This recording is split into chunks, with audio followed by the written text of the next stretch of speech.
है, बेटा बेटी है, उसमें जो रेशियो निकाला गया, अनुपात निकाला गया, तो वो बाथी का और रिंगोनिया का और गट गट गाड़ी का इनका कम आया है। तो हमको इन क्षेत्रों में जाके लोगों को बताना है, कन्या भ्रूण हत्या के बारे में बताना है कि गर्भस्थ शिशु की लिंग परीक्षण कराते हैं, फिर उसके बाद क्या करते हैं, उसकी हत्या कर देते हैं। तो उसके लिए हमको एक मुहिम चलाई गई है सरकार द्वारा कि गांव-गांव में जाकर लोगों को इसके बारे में बताना है। तो उसी के तत्वाधान में हम यहाँ पर उपस्थित हुए हैं। हम आपका बहुत बहुत आभार जताते हैं कि आप यहाँ पर आए अपना अमूल्य समय देकर। मैं CHO सपना चंद नाशनी, हमारे बीच उपस्थित हैं श्रीमती रेणु सामंत ANM नाशनी। तो जैसा कि आपको पता है कि लिंग परीक्षण, आप यहाँ पे कितना है, लक्ष्य दंपत्ति कितने हैं? 22 लक्ष्य दंपत्ति, एक दो ही दिख रहे हैं यहाँ, तो कोई नहीं आए हैं, कोई तो आपको आजकल सभी को पता है, सभी के पास फोन है, सभी के पास न्यूज़पेपर है, सभी पढ़ते हैं कि कन्या भ्रूण हत्या पाप है। इसके लिए सरकार द्वारा कानून बनाए गए हैं, ठीक है। PCPNDT एक्ट है जो 1994 में पारित हुआ था। उसके तहत कन्या भ्रूण की जांच करना कानूनी अपराध है, और जो जांच करवाएगा उसको या तो वो महिला जो है वो खुद से करवा रही होगी, या फिर उसके रिश्तेदार या उसके घर वाले उसको लाके वो प्रेशर में आके, वो जो है दबाव में आके उनके वो जांच करवा रही होगी। तो सभी लोगों को सजा है इसमें, 3 साल की सजा है, 3 से 5 साल की सजा, 50,000 रुपए का जुर्माना। और जो डॉक्टर जो है वो इसमें करेगा, इसको कंडक्ट करवाएगा, उसको भी 5 साल की सजा, 5 से 10 साल की सजा, उसको भी जुर्माना है, प्लस उसका लाइसेंस भी कैंसिल होगा। और इसकी सूचना जो देगा उसके लिए भी सरकार द्वारा इनाम है। तो सरकार जब इतना कर रही है तो उसके दुष्परिणाम भी हो रहे होंगे, सरकार को दिख रहे होंगे, तभी तो करा है। तो उसके दुष्परिणाम ये हैं कि क्या हो रहा है कि लिंगानुपात बहुत कम हो रहा है। गर्ल्स जो हो गई हैं, कन्याएं जो हो गई हैं, वो बहुत कम हो गई हैं। पिथौरागढ़ जनपद में ये हमारा CMO की तरफ से आया है, तो वहाँ पे पता किया तो वहाँ पे जो है, वहाँ पे लड़कियां कम हो गई हैं। लड़कों के मुकाबले प्रति 1000 पुरुषों में लड़कियों की संख्या जो है वो 1000 ही होनी चाहिए, लेकिन वो कम हो गई है। तो इसलिए ये मुहिम चलाई जा रही है कि कन्या भ्रूण को बचाना है, नहीं तो एक समय ऐसा आएगा कि कन्याएं बचेंगी नहीं।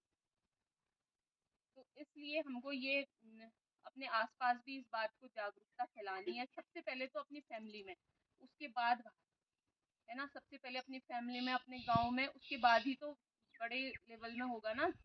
अगर हर इंसान जागरूक हो जाएगा तो क्या होगा, उससे अपनी फैमिली को वो करेगा, फिर फैमिली जो है वो गांव को करेगी।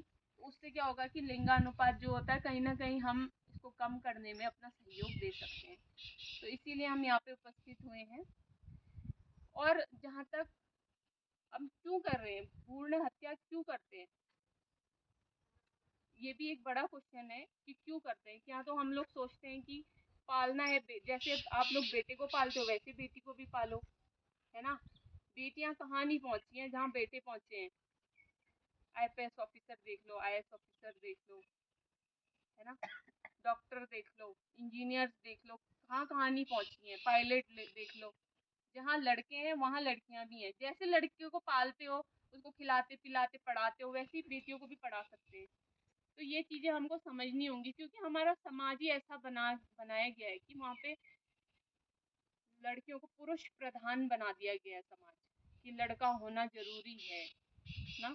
तो ये चीजें हमको अपनी मानसिकता से थोड़ा कम करनी पड़ेंगी।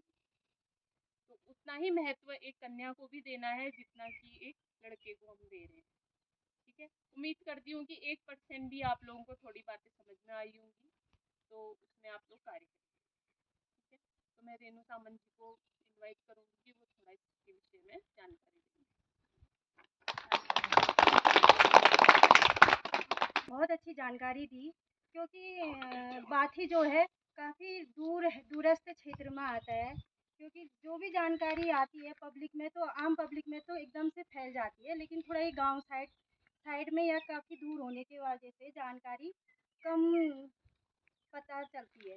तो वैसे ही आजकल सोशल मीडिया है जिसकी वजह से जानकारी मिल सकती है, लेकिन फिर भी सरकार ने ये मुहिम इसलिए कर रखी है क्योंकि कुछ तो देखा होगा ना, कुछ तो जनसंख्या का आकलन करा होगा उन्होंने, उसके हिसाब से देखा कि देखो लड़कियां क्यों कम हो रही हैं, कुछ कारण होगा कम होने का। इसलिए हम लोगों के लिए ये मुहिम बनाई गवर्नमेंट ने कि घर गांव-गांव जहाँ रेशो कम आ रहा है बेटियों का, वहाँ जाके लोगों को समझाओ कि लड़कियों का रेशो आपके गांव में, आपके क्षेत्र में क्यों आ रहा है ना?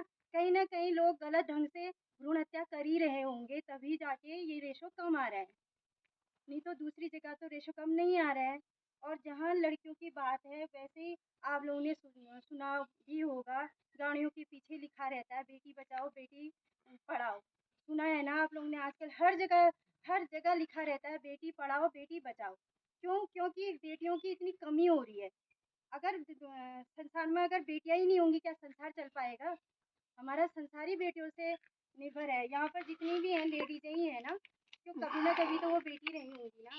अगर वो बेटी आज है तभी तो हमारा आगे की पीढ़ी चलने वाली है ना। आज हमारे क्षेत्र में, हमारे जनपद पिथौरागढ़ में बेटियों की इतनी सारी कमियां हो रही हैं। आप मार्ग में यही नाचने की बात करूँ, अगर कोई शादी के लिए भी लड़की ढूंढ रहा होगा तो उसके लिए भी टफ पड़ रहा होगा कि लड़कियां है ही नहीं, है ना। आप लोग अपनी बहुएं भी ढूंढ रही होंगी तो बहुएं ही नहीं मिल रही हैं। क्यों? क्योंकि लड़कियां कहीं ना कहीं इस भ्रूण हत्या के कारण कम हो रही हैं, उनका रेशो कम होते जा रहा है। इसीलिए सरकार ने 1994 में अधिनियम निकाला, क्योंकि काफ़ी पहले ही ये अधिनियम निकल गया था, तब जाके आज ये रेशो इतना कम आ रहा है। इतना अधिनियम चलने के बाद भी इतना इतना गैर कानूनी ढंग से ये सब चीज़ें हो रही हैं, तब जाके ये अधिनियम निकला है कि बच्चे की लड़कियों की संख्या ये कम क्यों हो रही है। क्योंकि जितनी सुविधाएं गवर्नमेंट देती है, जितनी सुविधाएं साइंस बना रहा है, उतना ही लोग उसका दुष्प्रयोग कर रहे हैं। अल्ट्रासाउंड बनाया है, क्यों? क्योंकि बच्चा पेट में स्वस्थ है, उसका सही से निर्माण हो रहा है नहीं हो रहा है करके अल्ट्रासाउंड मशीन बनाई गई है।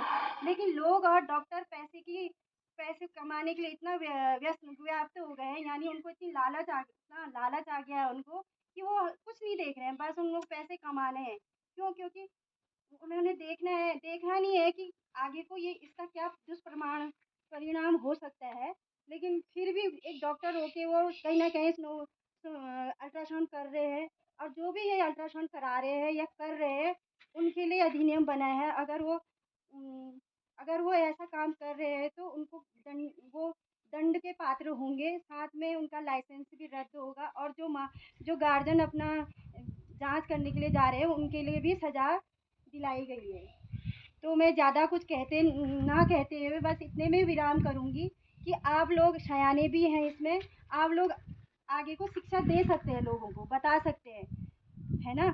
यहाँ पर क्या हर जगह दे सकते हैं, क्योंकि आप लोग बड़े हैं तो बड़ों का कहा हुआ सब जगह मानते हैं। और जो इस समय की जनरेशन है वो तो इसको मानेगी, क्योंकि अगर आप अभी हैं तो कल का अगर आप चाहते हैं आगे को पीढ़ी चले, तो आपको ये मुहिम में हमारा साथ देना ही होगा, समझना ही होगा कि कन्या भ्रूण हत्या बहुत गैर कानूनी है और ये होना भी नहीं चाहिए, और कहीं हो भी रहा है तो आप उनको समझा सकते हैं। तो धन्यवाद सभी का, सबने अपना योगदान दिया है।